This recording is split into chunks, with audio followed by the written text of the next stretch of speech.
Yo, what's up, everyone? This is Terry again with College Football Stop. I'm going to be bringing you guys my final thoughts on the Indiana game. Uh, Plan on doing this for every single game after we've had plenty of time to talk about it. Of course, I'm going to review every game afterwards, but I want to give my final thoughts on the game. Let's move on to next week. I think we're going to have a really exciting season. So, just a couple of things that we're going to be getting into today. I'm going to go over some press conferences that happened yesterday. Ryan Day and Jim Knowles both spoke to the media. And then I want to get into, let me see here, I'm going to get into the breakdown. So I actually, a shout out to the guys at Minister Sports, Zach Smith and Chris Drew. They have an awesome product where they get the all 22 film, so you can see every player from the side view and the front view, or I'm sorry, like a front or back view, and then like a side view.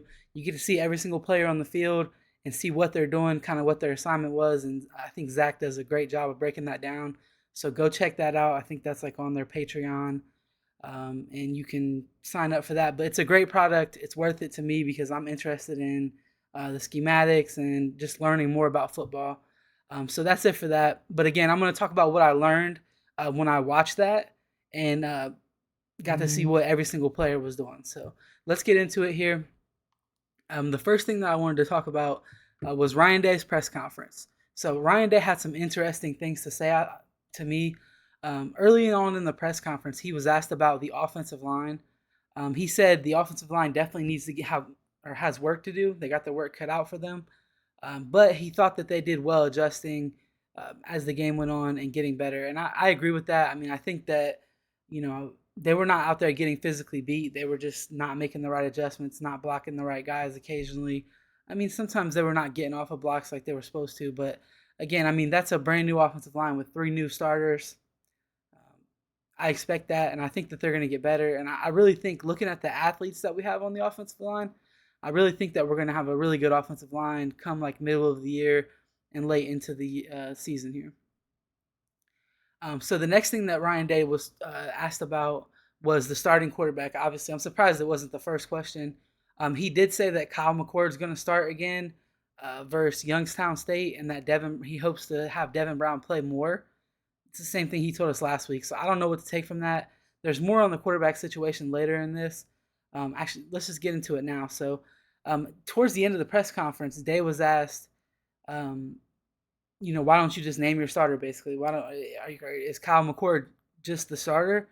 And the direct quote from Ryan Day was, "I would love to say Kyle is the starter and Devin is not going to play, but that's just not the case. That's not fair to him either. That's not fair to the team." Take what you want from that. I don't. I mean, again, I don't know what he's saying to us. My understanding is that the quarterback battle is still going on. I know Kyle McCord played the entire game against Indiana pretty much, but I also think that part of the reason why he played the entire game was because the offense was not able to get a rhythm and get going. And Ryan Day felt like it was not a good idea to switch the quarterbacks out, potentially end up in a game that was even closer than it ended up being, which, I mean, it was a 20-point win, but again, one or two plays go wrong. That game could have ended up being closer, or, you don't want to see you don't want to see a team take a loss they don't deserve or something like that. So I don't know. We have two games where both quarterbacks should be able to play. If this is a real quarterback competition, the reps should be about even in the next two games, and we'll see who comes out on top.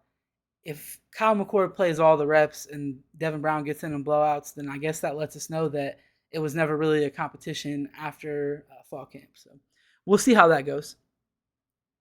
And then Day was asked about like third and fourth downs. I know Ohio State has this thing where every time it gets third and short, they want to just line up and try to smash mouth football you, and it seems to hardly ever work. I don't know, what the reason behind it is, but they did mention like, hey, we have to be able to run the ball. We can't, you know, he was asked like, why didn't you call the fourth down play? Which in this Indiana game, they have multiple times where they ran the ball on third down, didn't get it, and then threw the ball on fourth down and got it. Or, I mean, a couple times they even didn't get it. So Ryan Day said, look, we have to be able to run the ball. I mean, I agree with him.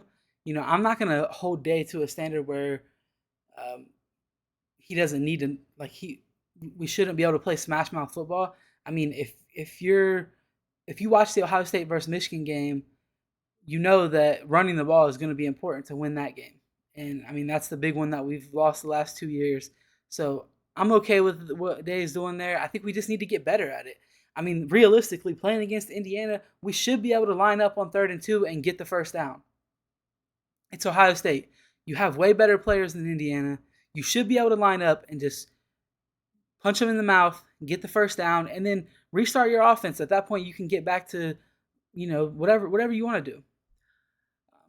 So I'm gonna move on from that. The next thing Day was asked about was Jahad Carter because he's in that free safety position where Josh Proctor and Malik Hartford took all the reps in the Indiana game. He was asked if Josh Carter's healthy. He said yeah, and he said he hopes to see him get in this game. So we'll see. I want to see what Jahad Carter can do. But at the same time, I think Josh Proctor and Malik Hartford played really well in that free safety position. So I mean, for Jahad Carter to take that position, he's gonna have to be really good because I think Proctor's a freak athlete and they want to give him a real chance this year. And Malik Hartford is a young, hungry up and comer who wants to take that job and run with it. And then Day was asked about the offensive line, about the grading out because they grade them out as like champions or non-champions, whatever. He said the only one that graded out as a champion was Josh Fryer, the right tackle, and he definitely did look better. He looked pretty good last year. He was kind of stiff. He didn't really look athletic running out there. For the most part, I felt like he looked really, really good and a lot more athletic this year. There was a couple of times I've seen him running where I don't know, but still, he's the right tackle. He's a big guy, and I mean, he seems to be doing his job, and that's really what we can ask for. And then he was also asked about Simmons, Josh Simmons, the left tackle. Ryan Day just said, look, he needs to get better. And that's, you can tell, that was his first game at this level of college football. So I expect him to get better. He looks really athletic. He looks like he gets to the spots he needs to get to. So I expect a big year from the offensive line. I'm not too worried about it. I know a lot of people are, but I really think that Justin Fry is going to get this offensive line into a place where they're, at the least like a top 10 offensive line in the country. All right, so let's move on from that. Ryan Day, that was pretty much it in his press conference. The most important thing to me was the quarterback stuff, but that's probably going to be the most important thing until it's not a thing. So let's move on to what Jim Knowles had to say. In the beginning of the press conference, Jim Knowles was asked about if they practiced for the like triple option style offense that Indiana was running, and he said 5 plays or less, and he was being dead serious. So, and I believe that. I mean, I don't think there was any indication that that was going to be Indiana's offense. So I think that their plan was to maybe have a better defense, which I felt like their defense was not terrible. So they were definitely making plays, getting tackles to the ground, stuff like that. But Jim Knowles said they didn't practice for that style of offense, which makes sense. I mean, why would you? And then he was asked about Josh Proctor. Jim Knowles said he played well. Again, I agree. Proctor looked like a freak out there. He's super fast, and as long as he can break down and make tackles, there's a thing that I keep seeing him do, and I've seen it multiple times in this game alone, where he kind of overruns the play, and he does like a little slide, and then kind of gets up and gets back into the play. I need to see him stop doing that because he's going to end up getting hurt, and I hate to say that, but I mean, you can't overrun plays and then expect to stop and slide and get back up, and so hopefully he'll just start breaking down and making tackles. But overall, Josh Proctor played well, so I'm not gonna judge him too hard on that, and hopefully he can keep that play up. And then Jim Knowles was asked just about how good he thought the defense did overall. He said he felt like they played well. He felt like everybody did a good job, but he says they need to still prove that they can play well versus conventional offenses. That makes sense. I mean, they went against this option offense. He said he brought up specifically like the pass rush, excuse me.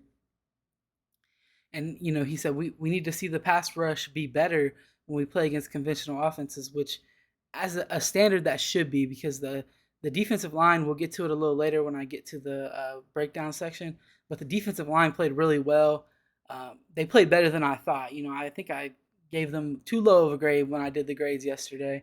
but we'll get into that. Knowles brought up that they only gave up one explosive play, and the thing I liked about that was that he said, "Look, that was my fault. That play was my fault."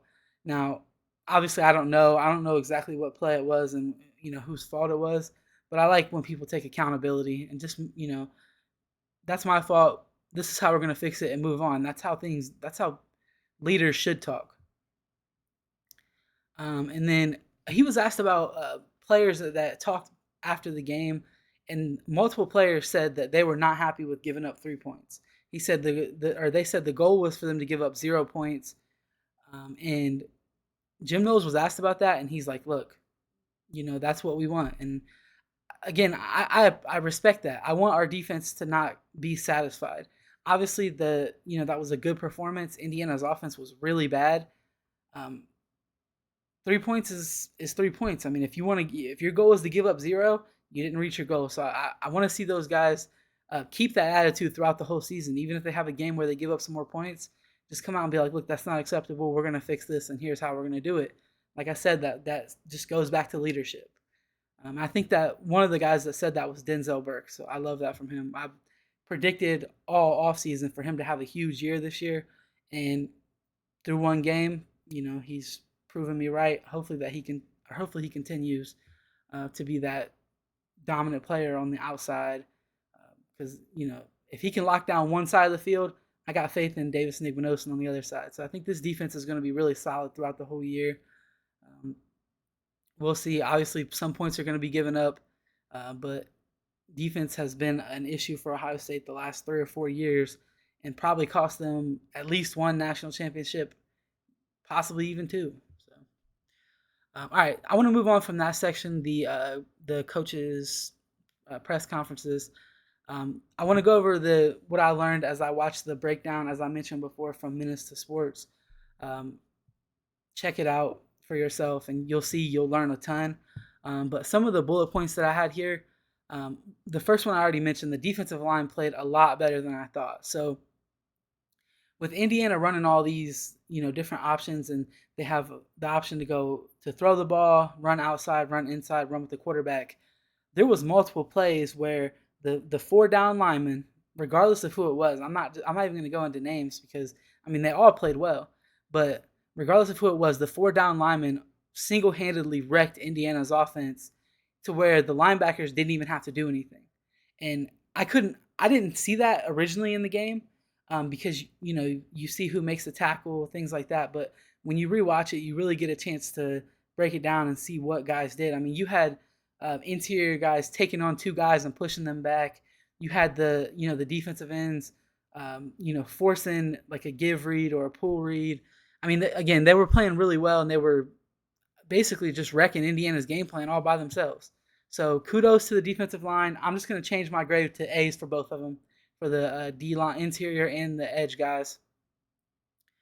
Um, Focusing only on the interior guys, though, man, that unit is deep. Every single player that got in on the interior looked dominant. I mean, they were getting double teamed, pushing guys back, not getting moved off the ball, creating havoc, throwing guys to the ground. I mean, that interior of the defensive line is going to be rival the best in college football this year. I don't know about the edges yet. I need to see them in a situation where the team's going to pass more to see if they can get more pressure on the quarterback. But when they did have a chance, they were getting pressure on the quarterback and moving the quarterback off of his spot. So I'm super excited about the defensive line. I think we have a chance to have the best defensive line in college football overall this year. And that's obviously without looking at everybody else's defensive line. All right. Another thing that I learned from watching that breakdown was that the O-line was having all kinds of communication issues.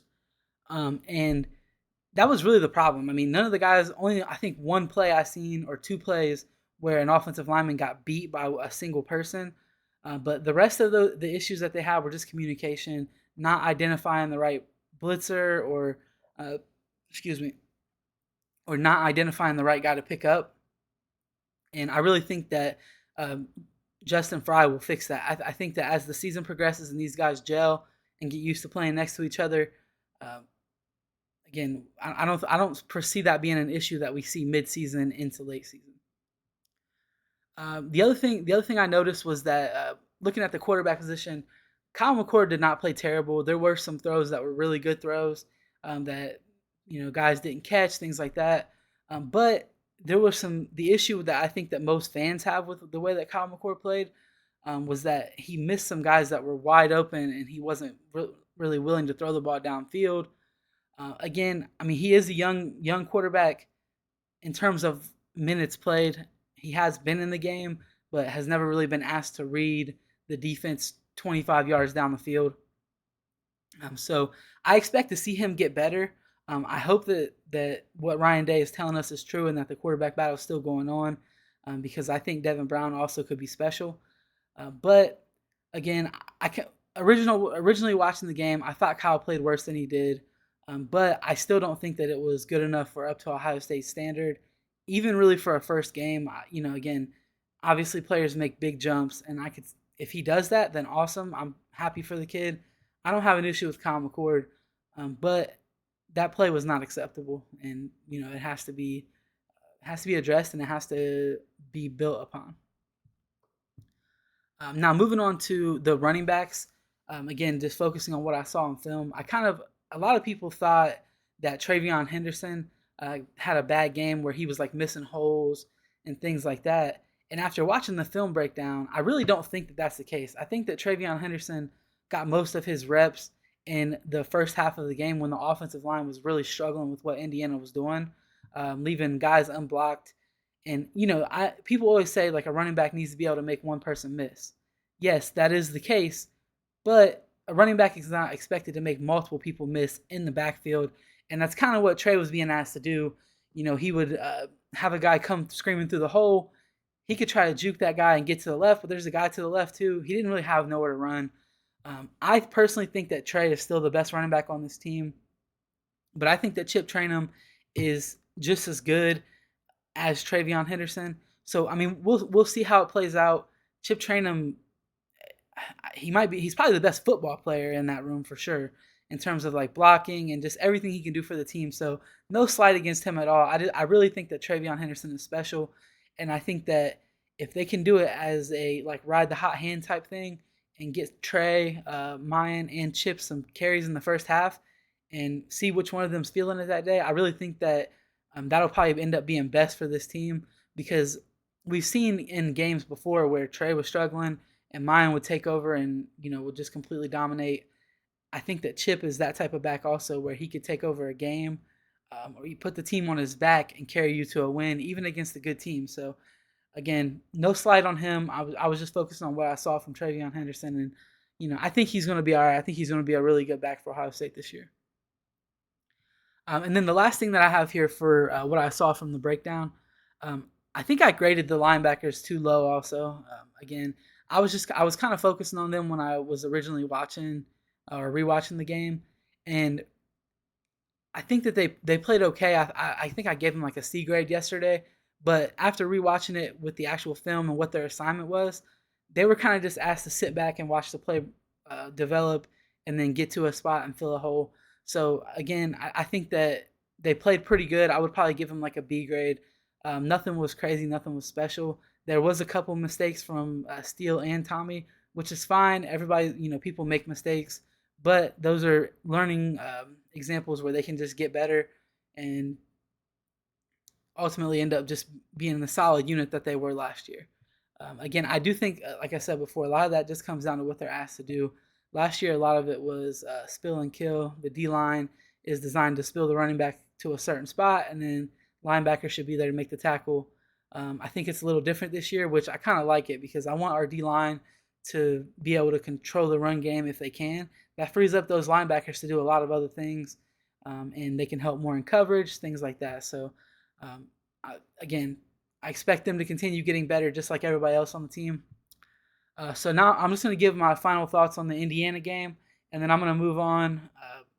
Got Youngstown State coming up this Saturday. Should be a big game for Ohio State where we get to see a lot of guys make plays, a lot of young people play, and get some reps in for these future starters, and also watch some battles play out. So again, my final thoughts is I think Ohio State, the defense played solid. They did what they were supposed to do. They didn't allow all the trickery of Indiana's offense to get to them. They just, did their assignments, and also guys made plays. And when I talk about making plays, I mean, a guy who maybe his assignment is not to watch, this thing. He does his assignment, but then he notices that the ball is going the other way, and now he can break off of his assignment and get to the ball. Things like that are things that I felt like we didn't see much last year. Like if it wasn't a guy's assignment, he wasn't making the play. And when you have special athletes like Sonny Styles out on the field, they can do things like that, and he did it multiple times. I think Josh Proctor is also one of those guys. So defense overall great. The offense, I think that they're going to get better. Obviously, the offensive line is going to continue gelling, and the offense really they struggled in the red zone and they struggled with getting the ball down the field. Uh, I expect to see that get better. That's kind of my thoughts on how it went in the Indiana game, though. 23 points against a not great defense is not acceptable at Ohio State, but we had the new clock rule that took away a couple possessions and ultimately gave Ohio State less plays. They kind of wasted a possession with Devin Brown by just running the ball 3 times. So you can't waste a possession when you don't have a lot of them. I think they only had 10, and last year the least that they had was 11. So I mean, again, that right there is a reason for Ohio State to have less points. However, a lot of other teams across the country score points, so it's not an excuse. They need to get better, and I think that they will. So overall, I'm just going to chalk the Indiana game up as it was the first game of the year. You know that you can't continue playing like that. Here's your starting point. Build off of that and turn this team into a championship team. And I hope that Ryan Day can do that. I have a lot of faith in him typically as Ohio State's head coach, but I don't like the way the quarterback battle thing's playing out right now. That's making me lose a little faith. But I do think that Ryan Day did a lot of things in the offseason that are going to make this football team a better team. So, again, we'll move on. That's all I got for today. Thank you for watching, and you have a great day.